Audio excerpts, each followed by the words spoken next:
Welcome back to the Plus Money Podcast, your home for the best soccer bets in 15 minutes or less. The holiday fixtures are around the corner. It's coming thick and fast. We got a race on our hand on top of the Premier League. We are into the semifinals of the League Cup. We had a lot of cup competitions this week, so more teams playing with midweek games. We have Europa Conference League on right now. We're about to be right now as we tape this podcast. Will City keep dropping points this weekend? They got an early kickoff against Aston Villa. Will Arsenal be able to try to keep pace? Can they beat Crystal Palace twice in 1 week? And in the big one, it's Tottenham taking on Liverpool coming down to London. I'm Andrew Passaro. He's Ani Sridhar. Holidays are coming quick and fast. We've got Chelsea and Liverpool 2 points separated. Liverpool have a game in hand. I think these are probably the two biggest surprises of the season. I expected Liverpool to play well, and Chelsea. There's so much talent on this team, and it's about time that it's come to fruition. Vibes have to be high. Chelsea are going to clinch the bye, or probably already have clinched the bye for Europa Conference League. Things must be happy on the blue side of London. Let's jump to a team that's not so happy. That's Manchester City. They're taking on Aston Villa early. What in the last 10 games, one win, one draw, a last second loss in the Manchester Derby for Manchester United. Or for Manchester City, mind you. I still think Villa draw no bet at plus 150 is playable. This City team is in atrocious form. Villa 12 shots in the game minus 120. They've done that 13 of their 24 games this season. This is a home game at Villa Park. Um, I think you just got to keep fading City until it stops working. And this one, and a plus 150 number for Villa. I know they've been kind of all over the place, and they lost last weekend in a derby against Nottingham Forest, but this is a home game for them. And Manchester City are they're on tilt. So I feel like everybody keeps getting points off them. That's the exact same bet I have for this game. I saw the plus. I saw how big of underdogs they were on the money line at home, Aston Villa, and I was like, okay, this seems like a sprinkle type of bet. Then I saw the draw no bet, and I'm like, all right, this is where we go here. Plus 150. Love the number. Like you said, until we see it from Manchester City, it's tough to bet on them. Like, look, for all we know, they go out there this weekend at Villa Park and win 3-1. Right. Like they might, it just this might be the game they click. But until then, I'm gonna take the value here on the underdog at home in an early morning game for us on the East Coast, but like the earlier game over there as well. So I like this bet a lot. Both teams coming in with a full week of rest, which both of them haven't had in a while. I think this is the first time City have had a full week off in months. They Yeah. desperately need it. I just don't think they have the personnel to handle it. But we'll jump down to Brentford. They're taking on Nottingham Forest. And man, is there a team that I love betting on more at home than Brentford? They are unbeaten, I think, at home in the Premier League. Mostly wins, I think a couple draws. They're plus 130 on the money line. Nottingham Forest, yes, they got a result last week, but I still think the magic is kind of gone for this team. So I love Brentford at home. I love the first half over 1.5 at plus 154. I love the Brentford team total over 1.5 at plus 100. Both teams to score is minus 176. It's not in the parlay this week because I still think Nottingham Forest get on the score sheet, but I see goals in this game. Um, I love Brentford money line. It might be my favorite play of the weekend. Yeah, I like Brentford to win here, but I didn't touch the money line. Like you said, I do think both teams do get on the score sheet here. So I like the both teams to score the over 1.5 or over 2.5 at minus 110. I think the number is a solid. I don't think there's super value on that number. I think it's a solid line, but that's like a solid 1 unit bet for me with the both teams to score on the over 2.5. I'm doing my very best to stay away from Brighton.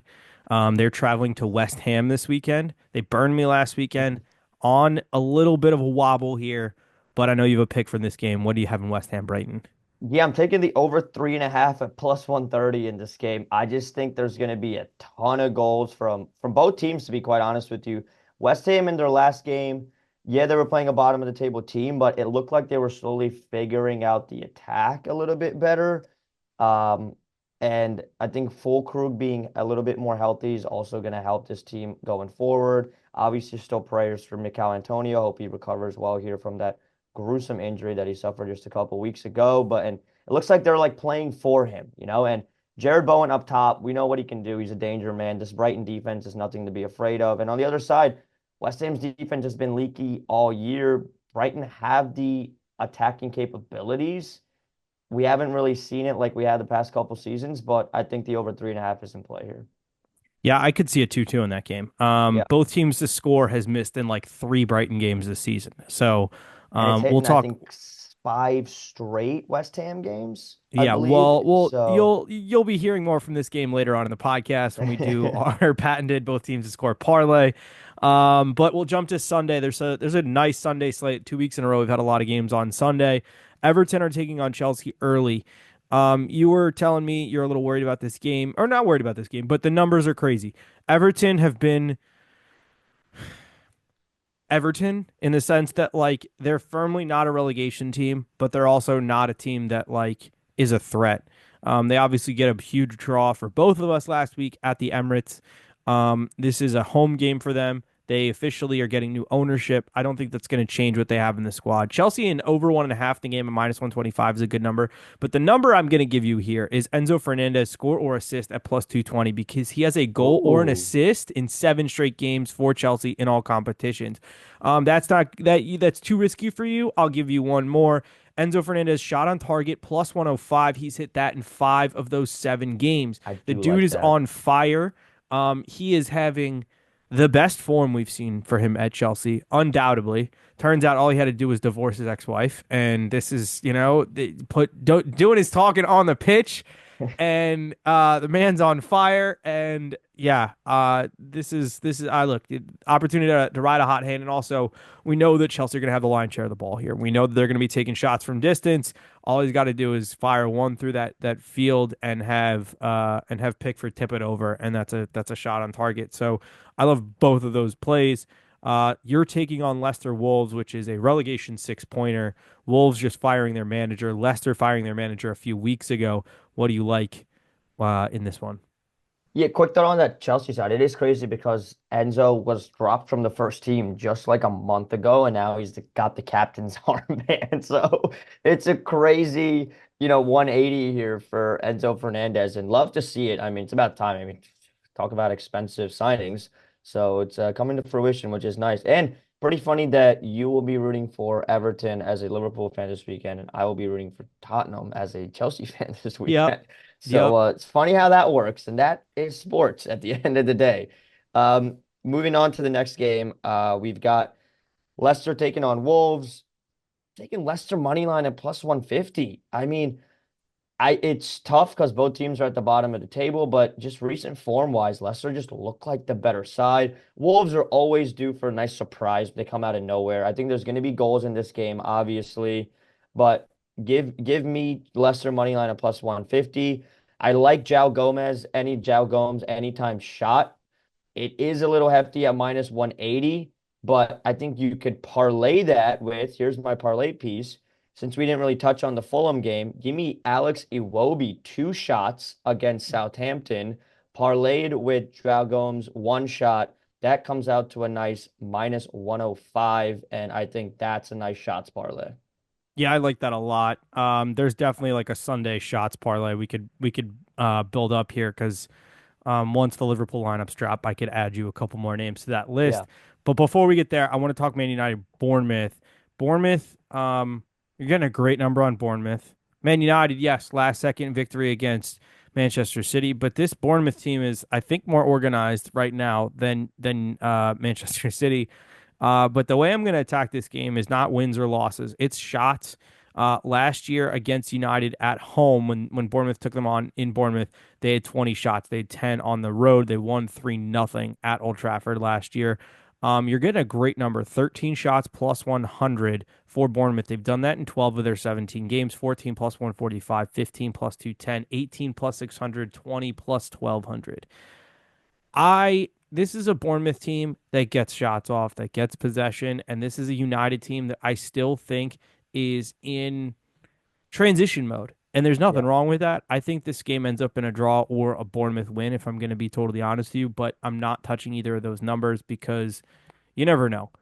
There's a positive yeah, vibe around United right now. Ahmad Diallo, an incredible form. You want to take a shot prop guy, take 2 shots from him, add that to the sure, parlay for Sunday because that yeah. dude is on incredible form for United. I'm more in on this Bournemouth team is very organized, and I think if a big job were to come available at the end of the season, their manager could be available for it. They have definitely outkicked the coverage in terms of what they've spent and the value that they've gotten out of their players. Yeah. Um, but I will jump to Tottenham, Liverpool. I do like Liverpool and both teams to score here at plus 135. Ooh, I Um, love that number. yeah, Liverpool have given up a goal in three of their last five. Obviously, drawing their last two in the Premier League to Newcastle 3-3 in the Fulham game with the red card. Tottenham getting a huge win against Southampton. They haven't finished their game against United in the Carabao Cup yet, but this is a Tottenham side that's banged up, but still generally gets goals. And they've played these big games really well this season. Yes, you know, they've they lost to Chelsea. They were up 2-0 early in that game though. They obviously trounced Manchester City. They got a big win against United. There's like a joke in here of me saying, is Liverpool Tottenham even a big game anymore? But there's still so much talent on this Tottenham team. They're weak in the back line. But here's a crazy number for you. Mohamed Salah is plus 100 anytime goal scorer. He's plus 170 anytime assist. He's plus 325 Ooh, score and assist. Salah has done that 7 times this season, especially in those big games. He did it against Newcastle. Did it against Manchester City. Did it against Villa. Did it against Chelsea and United, as well as Ipswich and Bologna. In his last 10 games, Salah has scored or assisted in 8 of those games. In the 14 games he's played for Liverpool in the Premier League against Tottenham, he's scored in 7 of those. So I damn. love the plus 100 number on Salah. I think it's maybe a sprinkle on the score and assist just to be cheeky, just because he's been on incredible form and he Yeah. got rested in the middle of the week in the Carabao Cup. Didn't even travel, I believe, and same with him and Van Dijk, both didn't travel. With the injuries that Liverpool have to the back line, look, you're going to get Trent, you're going to get Joe Gomez, who I rate, and you're going to get Van Dijk, but uh, it might be Kwanzaa starting at center back, and it might be Joe Gomez starting at left back. There's not a ton of depth in that back line, but once the lineup gets dropped, I'll definitely drop out some shot Shots. prop parlays that I like. I wouldn't be surprised if this is a Cody Gakpo start. I know he played a good chunk of the game against Southampton, but frankly, he's been in better form of late than Luis Diaz. It could also be a Luis Diaz down the middle game, but Diogo Jota did return. I don't know what the lineup's going to look like yet. I still think Liverpool get the result. I just don't. I'm not buying Tottenham big time yet, but I do expect this to be a very open game. A lot of opportunities for both teams. And before we wrap it up, let's jump to a huge one in Spain. Barcelona are taking on Atletico Madrid. I kind of love Atleti here. Atleti in the draw is plus one or minus 115, double chance in Barcelona. Atleti drawing a bet plus 185. Atleti team total over 1.5 plus 158. I like the first half over 1.5 at plus 132. It's happened to 3 of the 5 Atleti games in their last 5. And the over 3.5 at plus 140 is hitting 5 of 6 for Atletico and 3 of the last 5 for Barcelona. Rafinha anytime plus 185. That is going to be a bloodbath. Yeah. Atletico Madrid have kind of forced their way into the La Liga title race of They're in the late. conversation. They're in the They're in the conversation. conversation, and Barcelona they lost at home to like Leganés last weekend. They have not been good of late. I mean, when we talk Atletico, like just how ageless has freaking Antoine Griezmann been? Like, dude, we all thought like at like last World Cup, like this is the decline of Griezmann, like he's handing the French team over to Mbappe, comes out, puts on a stellar World Cup performance, and it's just unreal with Atletico Madrid, like just consistently. Like the dude is just can I say like in the second prime of his career? Like I mean, it's so much fun to watch, and the prop numbers are great when it comes to Griezmann. Like especially when they're in the Champions League play, like you can get some good numbers with Griezmann. Atletico are also on a crazy winning run right now. They have not, the last Yeah, time they dropped points was October 27th. They have won every single game since then. I mean, I don't think they haven't played anybody. I mean, they beat PSG, but PSG haven't been great in the Champions League. Um, they did have a big come from behind win against Sevilla a couple weeks ago, but they've just gone out there and taken care of business, and that's the important thing. they're Like also scoring a ton of yeah, goals in the middle of it. yeah. The Sorloth, Griezmann and Julian Alvarez front three is kind of starting to click, and you know the way that they're going to play ball, but they're winning games. So, I think uh, they need someone else on that left wing, not named Samuel Lino, because I've watched their last Champions League game, and he is culprit for so many just dead attacks off that left side that could be so much better. So wouldn't be surprised if they make some noise here in the winter signing market and get someone on that left side. Yeah. I wrote down a couple names, prop names for anytime goal scorer for this weekend, just from this game in particular. Rafinha's plus 185. Julian Alvarez is plus 220. Griezmann's plus 230. I think Atletico are getting on the score sheet twice here. Barcelona have been kind of a mess, and they're a young team still, so they have a lot to figure out. But I love the numbers there. There's a lot to consider. We'll close with my both teams to score parlay. I'm jumping to Germany. Hoffenheim taking on Gladbach. 7 of 11 at home for Hoffenheim this season and 13 of their 23 in all comps, but it's Gladbach. 12 of 16 in all comps and 6 of 8 on the road have been both teams to score. West Ham and Brighton, we talked about that game. 16 of 19 Brighton games have been both teams to score and 12 of 18 for West Ham. And we'll close with Leicester and Wolves. It's 14 of 18 for Wolves and 14 of 19 for Leicester. Like, these teams just give up goals. They score goals. That's plus 222. It's over Saturday and Sunday. There's definitely a few other games you could stick in there if you really want to get crazy with it, but three legs and plus 220 for me is more than enough. And that'll wrap it up from us. I think we're going to try to tape another podcast on Tuesday to look ahead for Boxing Day and midweek fixtures in the Premier League. We'll be around. I'll be on vacation from the 26th, or I'll be off work from the 23rd through the 3rd. So I'll be posting videos. I'll be doing podcasts. I'll be doing whatever. We'll be betting on all of it. This is the time of the year where there's going to be a game pretty much every day, which is electric. We'll be on NBC. We'll be on what I think pretty much the Premier League and the Championship are all that'll be happening because I know La Liga is going to take off some time. Serie A is going to take off some time, and the Yeah. Bundesliga is also going to take a break. This is the last weekend before breaks for a couple of these leagues, but there'll be soccer in England every day, and that's our bread and butter. So if you're looking for bets at 3 o'clock while you're on break or your friend is, let them know where to come at the Plus Money Pod at Andrew Passaro at Ani Sridhar 23. Everybody have a great weekend. Let's win some money. Let's pay for some presents. We'll see you next week.